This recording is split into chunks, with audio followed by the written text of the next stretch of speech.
Mobilidade não previne lesão. Nossa, Tauane, mas você falando isso, você não vende a mobilidade? Sim, eu que tenho que te contar a verdade e eu tenho que te ensinar a ter um raciocínio clínico sobre a lesão e te ensinar também como manejar um tratamento para diminuir os riscos dela. E resumindo, é isso. A mobilidade sozinha, ela por si só, ela não previne lesão.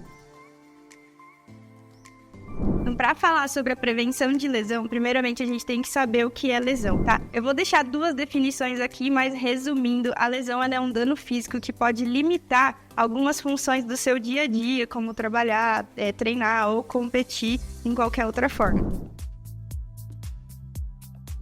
E quando a lesão acontece? Ela acontece, na verdade, quando a demanda ela é maior do que a capacidade do indivíduo. Resumidamente, é isso. A gente não fala que a lesão ela é uma coisa linear. Então, não quer dizer que, por exemplo, você foi lá, fez um levantamento terra e machucou. Ela é não linear, porque são múltiplos fatores que vão desencadear a dor. Então, por exemplo, pegando mesmo esse exemplo do levantamento terra, às vezes o paciente o paciente ou o aluno, ele passa o tempo inteiro sentado, trabalhando. Isso, consequentemente, vai encurtar o ilho-psoas dele. Aí, depois, ele vai lá na academia, que aí vai estar uma sucessão de fatores. Às vezes, ele dormiu mal também, aí ele comeu mal no dia anterior. E aí, ele machuca. E aí, quem ele vai culpar, na verdade, é o levantamento terra, sendo que, na verdade, são vários fatores que ele foi adquirindo ao longo do tempo.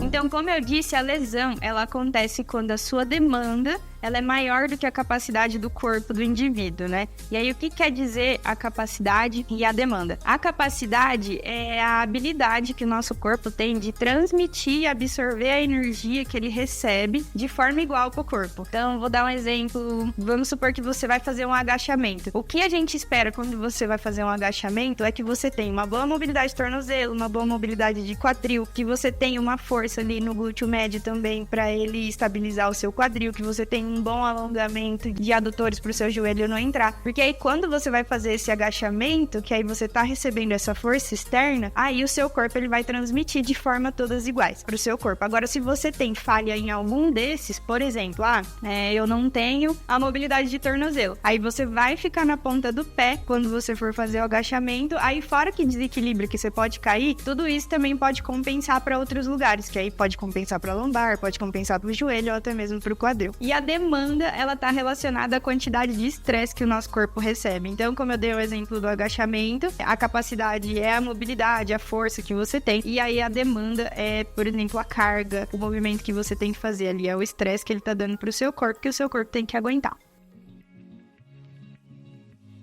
Então, quando o paciente chega, além da gente tentar descobrir, por exemplo, se a capacidade dele tá boa e se a demanda dele tá muito alta, a gente tem que entender sobre os fatores intrínsecos e extrínsecos que podem influenciar, que eles vão influenciar na lesão, e aí a gente sabendo tudo isso, a gente vai conseguir prevenir. Lembrando que os fatores intrínsecos, que é? Idade, tá? Que os jovens, geralmente, eles estão mais suscetíveis à lesão porque, eles gostam de arriscar mais, né? Então, eles fazem mais coisas que eles são mais corajosos.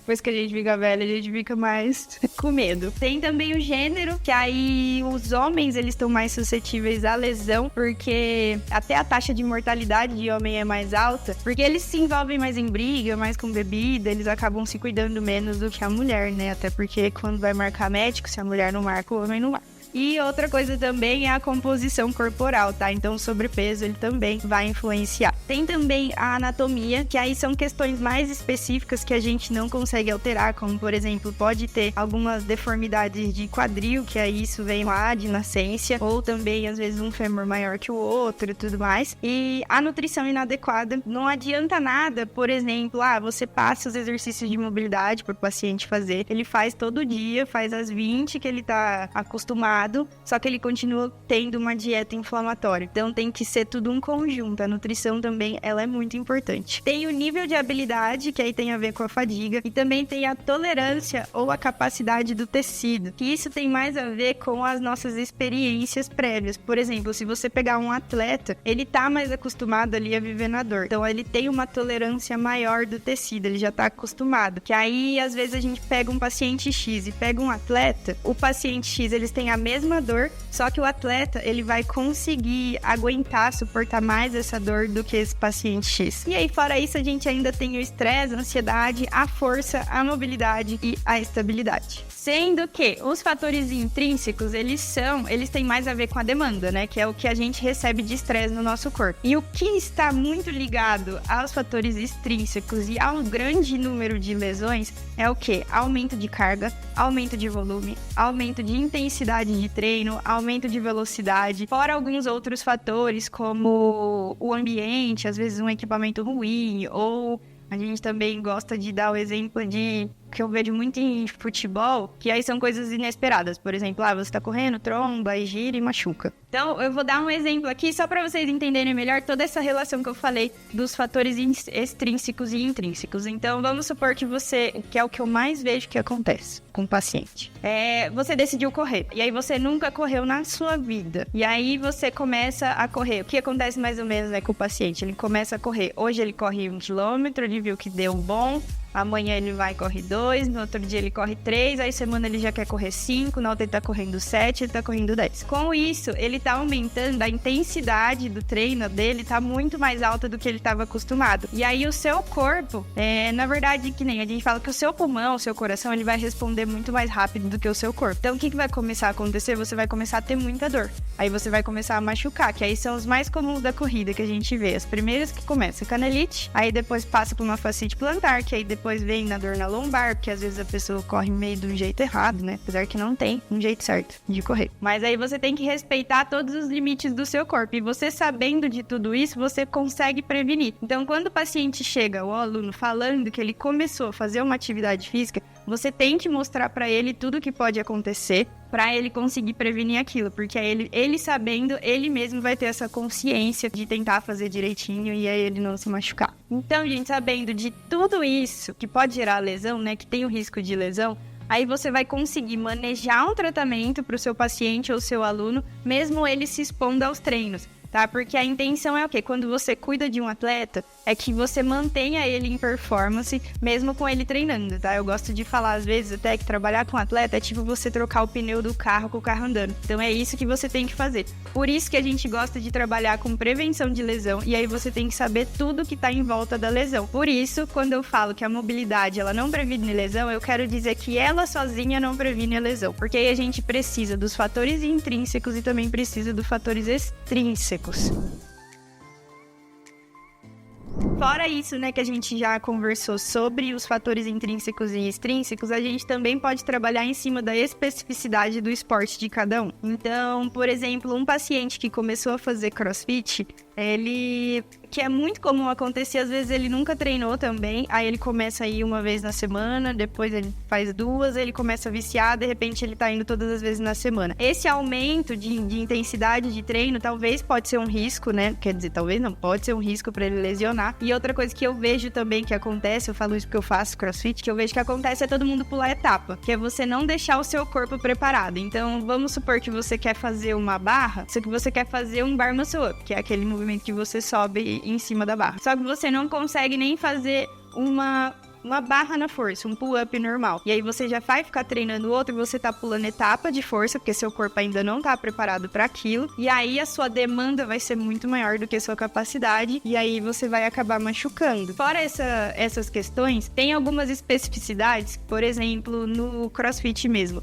Para você treinar, você precisa de mobilidade, tá? Porque, por exemplo, se você não tem mobilidade de ombro, você não consegue fazer um snatch. E aí, na hora que você vai fazer um snatch, você vai compensar e isso você vai acabar machucando. Outro exemplo de especificidade de treino é o basquete. O basquete, a gente precisa da mobilidade de tornozelo e precisa da estabilidade também do tornozelo. Porque no basquete a gente tem muito salto, então para ele saltar ele precisa ter esse corpo preparado, o tornozelo dele preparado. Tanto que é muito comum, às vezes você vê jogador de basquete ou às vezes o jogador de vôlei, que eles viram o pé durante o jogo, só que volta tudo normal. Que é como se ele tivesse torcido e volta, que ele não sente nada, e isso porque o corpo dele tá preparado. Diferente, tipo assim, se fosse eu que não treino essa especificidade, torcesse o pé ali na hora que eu dei o salto. E fora isso, tem as especificidades, por exemplo, do jogador de futebol, que a gente tem que trabalhar muito a rotação dele também, porque ele tem muito essa questão de giro durante o treino. Tem que preparar também a força de perna ali, força de quadril, porque ele tem que correr muito. E também tem que trabalhar algumas mobilidades ali de quadril, né? E trazendo mais a especificidade pro esporte, quer dizer, pra mãe dos esportes, que é a musculação, a gente precisa preparar o nosso corpo pra gente não ter compensações. Então, por exemplo, se você vai pegar um atleta de fisiculturismo, ele precisa ter volume, qualidade muscular e ele precisa ter simetria. Então, se você tem alguma compensação, seja falta de força, que na verdade até é muito relativo a gente falar que falta força pra eles, né? Na verdade, às vezes eles não sabem ativar a musculatura certa, tá? Porque aí o que acontecendo que ele tá compensando. Então, ele não tendo uma boa estabilidade, ele não tendo um bom controle neuromuscular, ele não tendo uma boa mobilidade, pode concentrar tudo em um outro músculo, e aí às vezes ele tá treinando certo músculo, só que como ele tá compensando, o outro músculo ele vai acabar trabalhando mais e ele vai ficar maior do que ele realmente quer. Até eu gosto de dar o exemplo do Vini, que a gente começou a trabalhar, porque desde quando eu conheci o Vini, parecia que o trapézio dele já parecia assim, conversava por si só. Que aí ele tinha uma hiperativação de trapézio. E aí a gente começou a trabalhar em cima da mobilidade de ombro dele, a mobilidade torácica principalmente, e depois a gente começou com exercícios de retreinamento muscular, que também são os exercícios de estabilização do ombro, para ele aprender a ativar mais o trapézio inferior e não sobrecarregar o trapézio superior, porque aí o trapézio superior dele estava com uma diferença muscular muito grande de trapézio inferior e até do serrátil. Então a gente fez esse trabalho com ele e aí deu muito certo, porque aí agora ele consegue, a demanda que é imposta ao corpo dele, ele consegue transmitir de maneiras iguais. E para quem acha que mobilidade não faz diferença no treino de musculação, eu vou provar que pode sim, porque eu vou deixar um artigo aqui que ele fala da importância da amplitude de movimento na musculação. Esse estudo, ele comparou os efeitos de um treino de membros inferiores em diferentes equipamentos, que aí ele fez no leg press, fez o agachamento e fez a cadeira extensora. Então, eles avaliaram o pessoal fazendo cargas maiores, mas com uma amplitude menor, e diminuíam a carga, mas com uma amplitude maior. E aí, as análises, elas revelaram que os pacientes, né, as pessoas que faziam movimento com menos amplitude e com mais carga, eles estavam com 23% a mais da carga, só que foi o estresse mecânico que as pessoas tiveram com a amplitude maior e pouca carga foi 32% maior. Então, concluindo que a amplitude de movimento, além de ela ajudar na hipertrofia, ela também ajuda a ter um ganho de massa magra e perca de gordura. Dito isso, gente, falar que apenas um fator ele previne a lesão é errado. Então eu não vou falar que só a mobilidade ela vai prevenir a lesão, só a liberação miofascial vai prevenir a lesão, ou só um treino de força vai prevenir a lesão, tá? Um único fator, ele não está correto dizer que ele vai prevenir. Então, a gente tem que olhar todos os fatores que estão em volta do paciente, desde os fatores intrínsecos aos fatores extrínsecos, tá? Porque, como eu disse, não adianta nada. Às vezes, a pessoa tá com uma diminuição de mobilidade ali, aí você vai passar a mobilidade para ele fazer, sendo que ele tá aumentando as cargas por conta própria, ou ele tá aumentando o volume de treino por conta própria, ele tá se alimentando errado, ele não tá dormindo mal. Vale enfatizar, né, que eu não digo sobre a nutrição aqui ser inadequada, eu não tô falando que a gente tem que montar uma dieta pro paciente, mas a gente tem que alertar ele sobre a dieta também fazer parte de todo o tratamento, e todo o sono também fazer parte ali do tratamento dele. Por isso até que tem muitas lesões que a gente tem a equipe multidisciplinar